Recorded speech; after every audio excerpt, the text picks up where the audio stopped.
Soy Edgar Cuevas, soy psicólogo, estudié en la Universidad de San Buenaventura en Medellín. Soy especialista en gestión del talento humano, también soy especialista en gerencia, también soy especialista en salud y seguridad para el trabajo. 10 años de mi vida los trabajé en Leonisa, fui el coordinador de formación y allí me encargué de todos los procesos de capacitación a nivel global. Teníamos 32 países, 8.500 personas que estaban impactadas con el trabajo que hacíamos. Yo era el encargado de todos los procesos de capacitación que hacíamos allí. Pasé a una compañía que se llama Edatel S.A., que es una empresa de telecomunicaciones. Allí estuve como director de recursos humanos y manejé todos los procesos de capacitación, de selección, de desarrollo, de salud y seguridad en el trabajo, de beneficios al personal. Y allí tuve logros bastante importantes, como llevar a la empresa a construir su universidad corporativa, como llevar a la empresa a ser una de las 5 mejores empresas para trabajar en Colombia y en América Latina. Ahora pues estoy dedicado a la consultoría, estoy dedicado a la formación, a la docencia, también hago consultas, soy coach certificado y bien, esa es más o menos mi historia. En esta oportunidad quiero que conversemos un poco sobre por qué estamos hablando hoy de la cultura de la conciencia. La conciencia se ha definido desde muchos aspectos.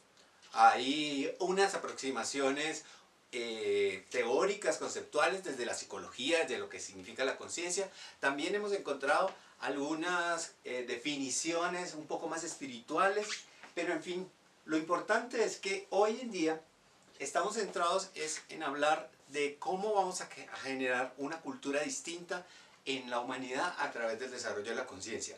Pero para poder hablar de ese tema, primero tenemos que ver un poco la evolución y por qué hemos llegado hasta ese punto hoy en día. En esta pequeña presentación que les hice, quiero contarles cómo ha venido siendo el proceso de desarrollo y por qué hoy estamos hablando de conciencia. En la primera era, la era de la agricultura, era una era que se destacaba por la mano de obra.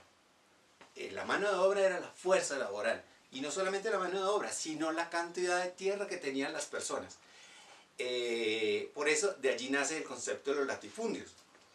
La riqueza se medía en las personas básicamente por la cantidad de tierra que tenían, y eso era lo que hacía realmente valioso a una persona. Uno hoy sigue siendo un concepto importante, no estoy diciendo que no estoy diciendo que no sea importante tener tierra, pero ya no va siendo como el concepto primordial en el que se enfoca el desarrollo de la civilización en la que luego pasamos a una era que es la era la era industrial, con el nacimiento de la máquina de vapor, con el crecimiento de las empresas y las industrias, y entonces allí lo que se hace importante es cuánto producto se puede producir, y se empiezan a hacer producciones en masa, producciones en línea, y lo importante es cuánta cantidad de inventario tienen las organizaciones dentro de sus almacenes.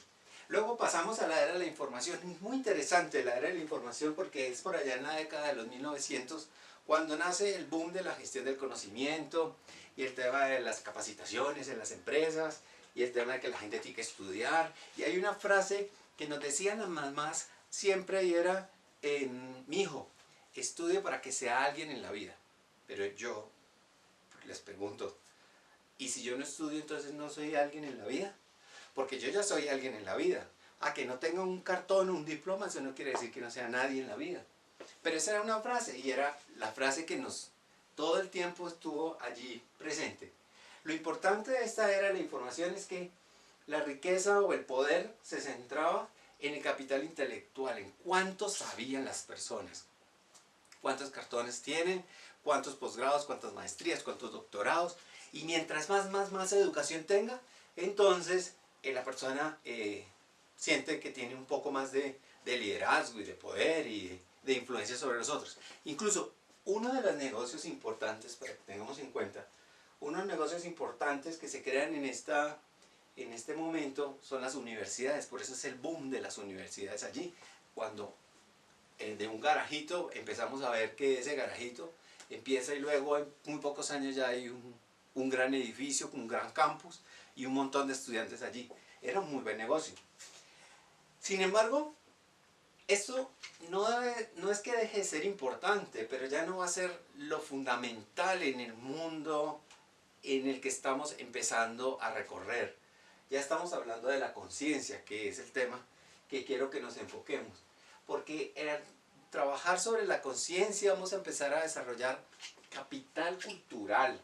Es el capital social, es el capital que nos permite realmente crear una civilización con un mayor nivel de armonía entre todos, y es el que nos permite realmente crecer como sociedad, desde las individualidades, desde el conocimiento de cada uno, desde las potencialidades que cada uno tiene. Y bueno, nos preguntaremos entonces qué es la conciencia. Pues la conciencia es un tema muy sencillo, es la capacidad que tienen las personas de verse desde afuera, identificar desde afuera qué está pasando con ellos, reflexionar sobre cómo está su vida, qué están haciendo ellos con su vida, para dónde va su vida, por qué están haciendo lo que están haciendo. Y desde el concepto de liderazgo es muy importante, porque siempre nos enfocamos en enseñarles a los líderes cómo ser buenos líderes. Y les dijimos que tienen que hacer una serie de pasos y de procesos, y les dimos unos manuales y se escribieron muchos libros sobre cómo ser líderes. Y muchos líderes lo leyeron, pero eso no los hizo mejores líderes. Ahora, ¿por qué este es tan importante? Porque ya no es tan importante cuánto sabes como líder, cuántos libros has leído, cuántos cursos has hecho de liderazgo, sino cuánta conciencia tienes de ti mismo. Esa es la invitación que nos está haciendo la nueva cultura, que nos está haciendo en el nuevo enfoque de la humanidad, es que las personas empecemos a entender que no solamente, y no quiero decir que no sea importante, no solamente es importante saber, también es importante sentir, también es importante conectarse consigo mismo. Alguna vez escuché que alguien me dijo que hay 3 tipos de sabios. Un sabio que lee mucho sobre cómo ser sabio, pero no aplica nada de lo que lee. Un sabio que lee y aplica algunas cosas de las que lee. Y un sabio que nunca ha leído sobre cómo ser sabio, pero es muy sabio.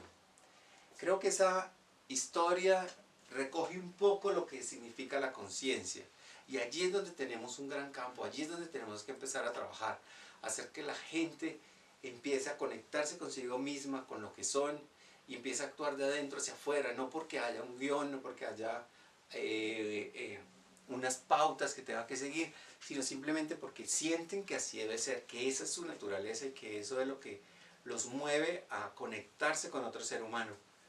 Dejar de un lado esa silla, dejar de un lado el cargo que tienen y empezar a ser líderes auténticos desde adentro como seres humanos. Bien, pues espero que esta pequeña introducción del tema es un tema en el que vamos a seguir trabajando más adelante seguramente, pero esta es una pequeña introducción para que entendamos que hablar de la conciencia no es una moda, es nuestro camino hacia el futuro, es hacia donde tenemos que empezar a llevar a las organizaciones, a las personas y a nosotros mismos. Esa es la invitación. Espero pues que les haya gustado y nos vemos en la próxima oportunidad.